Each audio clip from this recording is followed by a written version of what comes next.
கிறிஸ்துவின் கிறிஸ்தவம், இது வாழ்வின் வழி. Christianity of Christ. This is the way of life. பரிசுத்த ஆண்டவர் இயேசு கிறிஸ்துவின் இனிய நாமத்திலே உங்களை வாழ்த்தி வரவேற்கிறேன். ஞானோபதேசம் வாய்ஸ் டீச்சிங் வழியாக உங்களை சந்திக்கிறதிலே மகிழ்ச்சி. காலம், அதுதான் வாழ்க்கை. வாழ்க்கையை அளவிடுவது காலத்தால்.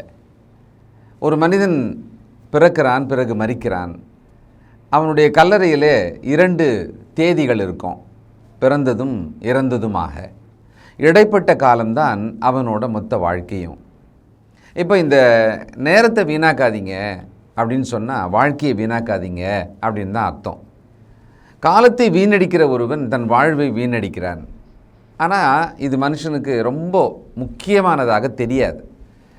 நிறைய பேர் தங்கள் வாழ்வின் பெரும்பகுதியை தூங்கியும் பிறகு வீணாகவும் கழிக்கிறாங்க. நாம் எப்படின்றதை நம்ம கொஞ்சம் யோசனை பண்ணி பார்ப்போம். நவீன உலகமானது நேரத்தை பணமாக்க, பொன்னும் பொருளுமாக்க நிறைய வேலைகளை செய்யுது. ஒருவரோட நேரம் விலை மதிப்பானது. உதாரணத்துக்கு, பிரபலமான ஒரு பேச்சாளரை அழைக்கணும்னா அவருக்கு லட்சங்களை கொடுக்கணும். உலக அளவில் பிரபலமான ஒரு ஊக்க பேச்சாளர் அழைக்கணும்னா அவருக்கு சில கோடிகளை கொடுக்கணும். அந்த மாதிரி தேசங்கள் விட்டு தேசம் சென்று அவர்கள் 2-3 மணி நேரங்கள் அங்கே பேசுவாங்க, உரையாடல் நடத்துவாங்க. அதுக்கான டிக்கெட் எல்லாமே விற்கப்படும், எல்லாமே விற்று தீர்ந்துடும். அவர்கள் பேசுவதற்கு, அவர்கள் கொடுக்கும் அந்த நேரத்துக்கு விலை கொடுப்பாங்க. அப்போது அந்த நேரமும் அது உள்ளே இருக்கிறது, அவர்கள் பேசும் விஷயமும் அது உள்ளே இருக்கிறது. உழைப்பாளிகள், மிக பெரிய அளவுக்கு தேர்ந்த உழைப்பாளிகள், அயல் நாடுகளிலிருந்து கூட வரவழைச்சி ஒரு வேலையை இங்கே பார்ப்பாங்க. அவங்களுக்கு அவ்வளவு லட்சங்களை செலவு செய்வாங்க. பாருங்கள், ஒருத்தரோட வாழ்க்கையில் இந்த நேரம் என்பது கலக்காமல் எதுவுமே கிடையாது. இந்த நேரத்தை தனியாக பிரிச்சுட்டு ஒருத்தர் தனியாக நீங்கள் பார்க்கவே முடியாது. ஒரு அறிவு, ஞானம், தாளந்துகள், உயர்வு, தாழ்வு எதுவுமே ஒரு காலத்தோடு தொடர்புடையதாக தான் இருக்கும்.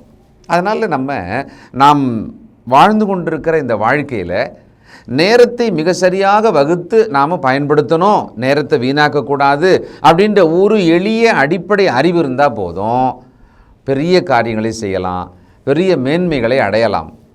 யார் காலத்தை வீணடிக்கிறார்களோ அவர்கள் வாழ்க்கையானது மிகவும் மெதுவாக, வெற்றி இல்லாததாக, மிக சாதாரணமானதாக நகர்ந்து கொண்டு தான் இருக்கும். நல்ல யோசிங்க. உங்களையோ அல்லது மற்றவர்களையோ நீங்கள் யோசனை பண்ணி பாருங்கள். கடந்த 100 ஆண்டுகளாகவே மனிதன் இந்த நேரத்தை பயன்படுத்துகிறதுல மிகப்பெரிய புரட்சிகளை செய்து கொண்டு வருகிறான்.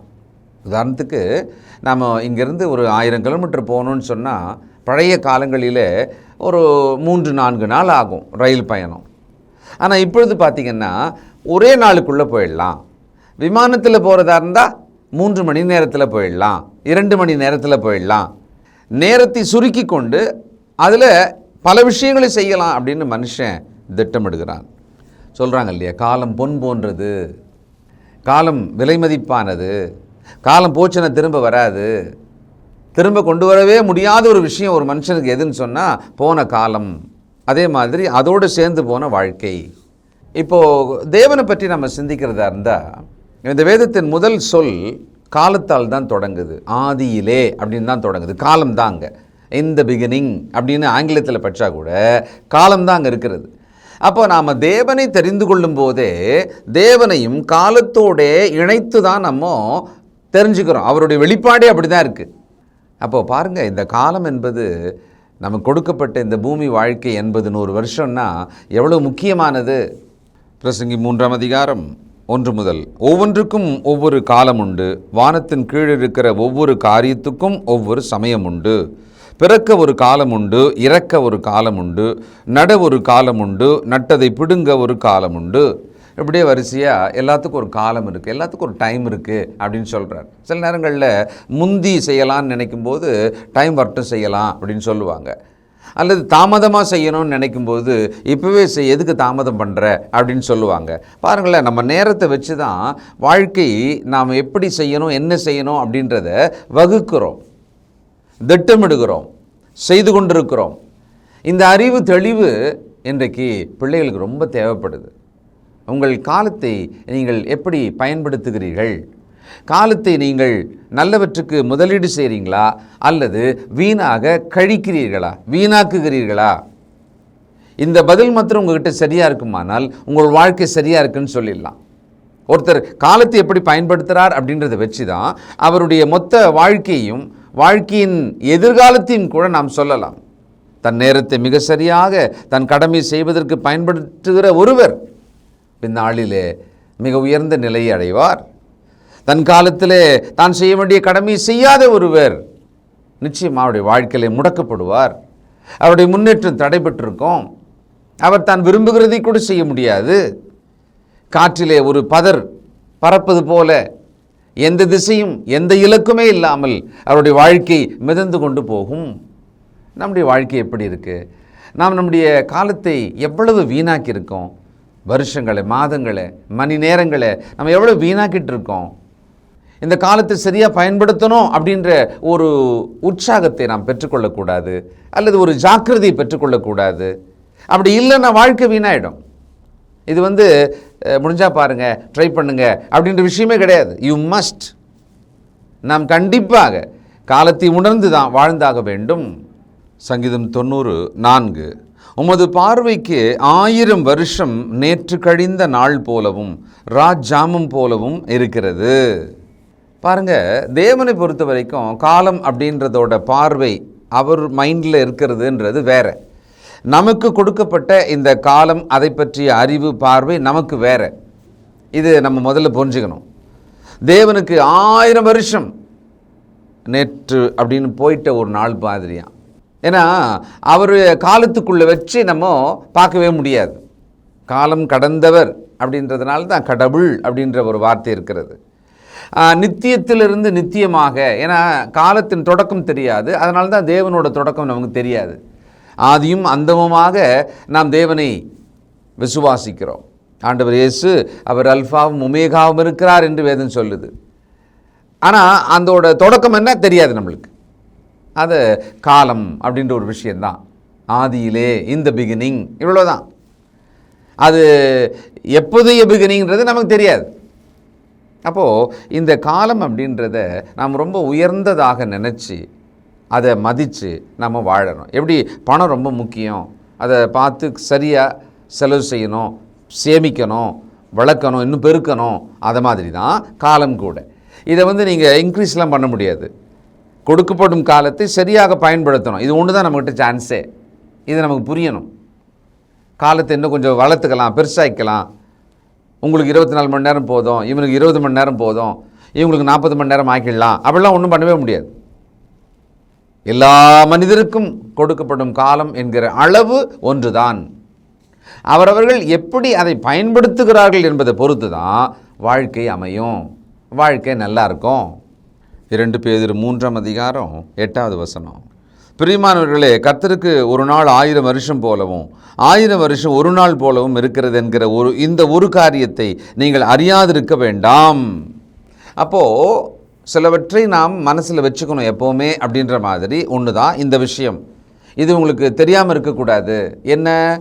கர்த்தரை பொறுத்த வரைக்கும் 1000 வருஷம் ஒரு நாள் மாதிரி அவருக்கு இருக்கும். அடுத்தது ஒரு நாள் அப்படின்றது அவருக்கு 1000 வருஷம் கூட இருக்கலாம். அவர் 1000 வருஷத்தை ஒரு நாள் போச்சு அப்படின்னு கூட அவர் சொல்லலாம். உதாரணத்துக்கு ஆண்டவர் பரமேறினார், அதுக்கப்புறமா மீண்டும் வரப்போகிறார் நியாயத்தீர்ப்பு அப்படின்னு சொல்லிட்டு இப்போ 2000 வருஷம் ஆச்சுன்னு வச்சுக்கோங்களேன். இந்த 2000 வருஷத்தை 2 நாள் ஆச்சுன்னு அவர் நினச்சிக்கலாம். ஏன்னா நம்ம நினைக்கிற மாதிரி நமக்கான காலம் போல் அவருக்கு கிடையாது. அப்படியானால் நாம் நமக்கு கொடுக்கப்பட்ட இந்த காலத்தின் அறிவுக்குள்ளே அதை தெளிவாக புரிஞ்சுக்கிட்டு அதை வீணாக்காமல் நாம் சரியாக வாழணும்.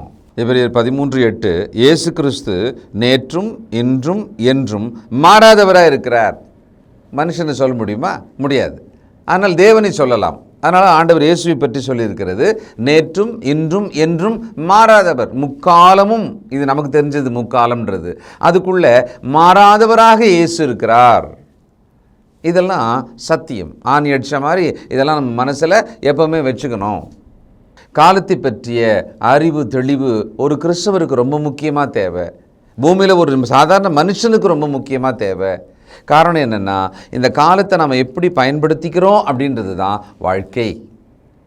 காலத்தை எப்படி பயன்படுத்தணும் அப்படின்றது தான் கல்வி. காலத்தை எப்படி பயன்படுத்துகிறோம் அப்படின்றது தான் ஞானம். ரொம்ப தெளிவாக வசனம் சொல்லுது. எபேசியர் 5:15 முதல், ஆனபடியினாலே நீங்கள் ஞானமற்றவர்களைப் போல நடவாமல் ஞானமுள்ளவர்களைப் போல கவனமாய் நடந்து கொள்ள பார்த்து நாட்கள் பொல்லாதவைகளானதால் காலத்தை பிரயோஜனப்படுத்தி கொள்ளுங்கள். ஆகையால் நீங்கள் மதியற்றவர்களாயிராமல் கர்த்தருடைய சித்தம் என்னதென்று உணர்ந்து கொள்ளுங்கள். நாட்கள் பொல்லாதவையாக இருக்கிறது, நமக்கு எல்லாருக்குமே புரியுது. அதுக்கு என்ன பண்ணணும்னு கேட்டால் ஆவியானவர் சொல்கிறாரு, உங்கள் காலத்தை சரியாக பயன்படுத்துங்க. நாட்கள் பொல்லாததாக இருப்பதற்கு தீர்வு என்ன? நான் எப்படி வாழணும்? நாட்கள் பொல்லாததுன்னு எனக்கே புரியுதே. சரி, அப்போ என்ன தான் செய்யணும்னா, உங்கள் காலத்தை நீங்கள் சரியாக பயன்படுத்துங்க. ஞானமற்றவர்களைப் போல இருக்காதீங்க, ஞானம் உள்ளவர்களாக நடந்துக்கங்க. இவ்வளோ தான் பதில். வாழ்க்கை எப்படி வாழணும்? காலத்தை சரியாக பயன்படுத்துங்க போதும். ஒரே ஒரு ஒழுக்கம் மொத்த வாழ்க்கைக்கும் பிரயோஜனமாக இருக்குமா அப்படின்னு கேட்டால் இந்த ஒரு ஒழுக்கம் போதும். காலத்தை சரியாக பயன்படுத்துவது. இதுதான், இவ்வளவுதான். எவ்வளோ சிம்பிள் பாருங்களேன். ரொம்ப ஆச்சரியமாக, ரொம்ப அற்புதமான மாற்றங்களை இந்த ஒரு விஷயத்தை நீங்கள் கடைபிடிச்சா வாழ்க்கையில் பார்த்துடலாம். காலத்தை சரியாக பயன்படுத்துங்க. எதை செய்யணுமோ, எப்படி நாம் நடக்கணுமோ, காலத்தால் அதை மிக சரியாக செய்யுங்க. அவ்வளோதான். நீங்கள் தான் செய்ய போகிறீங்க, நம்ம தான் செய்ய போகிறோம், நம்ம தான் வாழறோம். நம்ம கடமையை நாம் தான் நிறைவேற்றணும். அதை காலத்தை சரியாக வகுத்து அந்த காலத்துக்கு ஏற்றாற் போல வீணாக்காமல் சரியாக செய்தால் அதுதான் வாழ்க்கையோட வெற்றி. வீணடித்த காலம், அதுக்கு ஒரு விலை இருக்குது. அது ஒரு நஷ்டமான விலை தான். காலத்தை வீணடித்தவர்கள் எல்லாருமே ஏதோ நஷ்டத்தை ஏற்படுத்தியிருக்கோன்னு அர்த்தம். அந்த நஷ்டத்தோட விளைவு வாழ்க்கையில் வரும். காலத்தை வீணடிக்கவே கூடாது. கிறிஸ்தவர்கள் காலத்தை பிரயோஜனப்படுத்தி கொள்ளணுமா? நமக்கு கடவுள் ஞானம் கொடுக்குறார். ஞானத்தில் குறைவாக இருந்தால் கேளுங்க, ஞானம் கொடுக்குறேன். எதுக்கு ஞானம்? நான் சரியாக வாழறதுக்கு தான். எப்படி சரியாக வாழறது? காலத்தை சரியாக பயன்படுத்தினால்தான் நான் சரியாக வாழ்வதாக அர்த்தமே.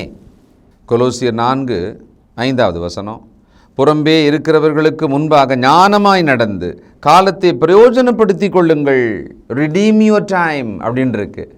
காலத்தை பிரயோஜனப்படுத்திக்கங்க.